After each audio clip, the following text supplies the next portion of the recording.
ancient science that nearly wiped out a kingdom in the magnificent palaces and sacred laboratories of ancient China, where the pursuit of immortality consumed the minds of emperors, and the promise of eternal life drove the most brilliant scholars to experiment with deadly combinations of mercury, lead, and arsenic. There developed one of history's most catastrophic pseudoscientific practices, the art of alchemical medicine that promised to transform mortal rulers into divine immortals, but instead systematically poisoned entire royal dynasties,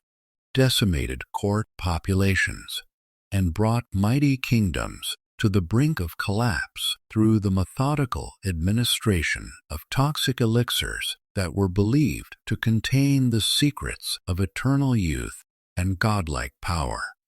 This is the investigation into how ancient Chinese alchemy, pursued with religious devotion and scientific rigor by the most educated minds of their time, became a weapon of mass destruction that killed more Chinese emperors than all foreign invasions combined, creating a legacy of death and political instability that would haunt Chinese civilization for over a millennium, as each successive dynasty repeated the same deadly mistakes in their desperate quest for immortality. Today, we explore the imperial court records, alchemical manuscripts, and archaeological evidence that reveal how the pursuit of eternal life through metallic medicine became an obsession that consumed vast resources, corrupted government priorities, and transformed the very rulers who were meant to protect their kingdoms into unwitting agents of their own destruction and that of their subjects. Our investigation begins with the first emperor of China, Qin Shi Huang, who around 220 BC became so obsessed with achieving immortality that he mobilized the entire resources of his newly unified empire to support massive alchemical projects designed to create the ultimate elixir of life, leading to experiments that would establish the deadly precedent followed by countless successors. Imperial records describe how Qin Shi Huang commissioned hundreds of alchemists to work in secret laboratories throughout the empire, providing them with unlimited funding, rare materials, and political protection as they conducted experiments with mercury, cinnabar, gold, and various other toxic substances believed to hold the key to eternal life. The historical chronicles reveal how the first emperor's obsession with immortality led him to consume increasingly large quantities of mercury-based elixirs prepared by his court alchemists, who assured him that the burning sensation and physical discomfort caused by these preparations were signs that the medicine was purging his mortal nature and preparing his body for divine transformation. Archaeological excavations at Qin Shi Huang's tomb complex have revealed extraordinarily high levels of mercury contamination, suggesting that the emperor's body contained massive quantities of the toxic metal at the time of his death, providing physical evidence of the lethal alchemical treatments that likely contributed to his demise. The alchemical theories that guided these deadly experiments were based on sophisticated philosophical concepts that seemed perfectly logical to ancient Chinese thinkers, including the belief that mercury's liquid, metallic nature made it the perfect substance for achieving the fluid immortality that would allow emperors to rule for eternity. Moving forward to the Han Dynasty around 140 BC, we find Emperor Wu, whose 30-year obsession with alchemical immortality led to the creation of vast government departments dedicated solely to producing and testing elixirs of life, effectively transforming the imperial administration into a massive poison manufacturing operation. Court records from the Han Dynasty describe how Emperor Wu established the Imperial Academy of Alchemy, where hundreds of scholars worked under government sponsorship to develop increasingly complex formulas combining mercury, lead, arsenic, and various organic compounds in pursuit of the perfect immortality elixir. The Han Imperial Archives document how Emperor Wu consumed alchemical preparations daily for decades, gradually developing the classic symptoms of heavy metal poisoning, including neurological disorders, kidney damage, and severe gastrointestinal problems that court physicians interpreted as signs of successful spiritual transformation. Historical records reveal how the emperor's declining health and erratic behavior caused by chronic mercury poisoning led to increasingly poor political decisions, military disasters, and administrative chaos that weakened the Han Dynasty and contributed to periods of civil war and social unrest. The alchemical practices established during the Han Dynasty created institutional momentum that ensured subsequent emperors would continue the same deadly traditions, as each new ruler inherited not only the throne, but also the court alchemists, laboratories, and philosophical framework that made consuming poison seem like the height of scientific sophistication. During the Tang Dynasty around 700 AD,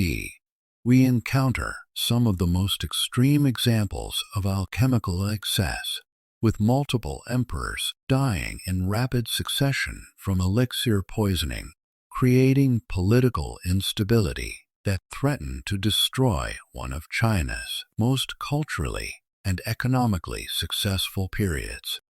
Tang court records describe how Emperor Xuanzong consumed so many mercury-based immortality elixirs that he developed severe mental illness, paranoid delusions, and violent mood swings that made effective governance impossible and led to palace coups and assassination plots among terrified court officials. The historical chronicles reveal how Tang Emperor Muzong died after consuming a particularly potent alchemical preparation containing mercury, sulfur, and lead that promised to grant immediate immortality, but instead caused rapid organ failure and death within days of administration.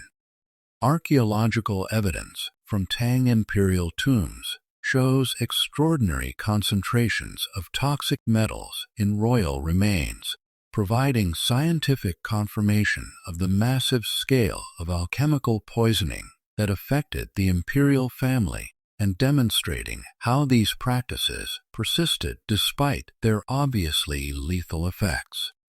The Tang period also witnessed the development of increasingly sophisticated alchemical theories that attempted to explain away the obvious toxicity of metallic medicines through elaborate philosophical frameworks involving yin-yang balance, five-element theory, and concepts of spiritual purification that made poisoning seem like progress toward divinity.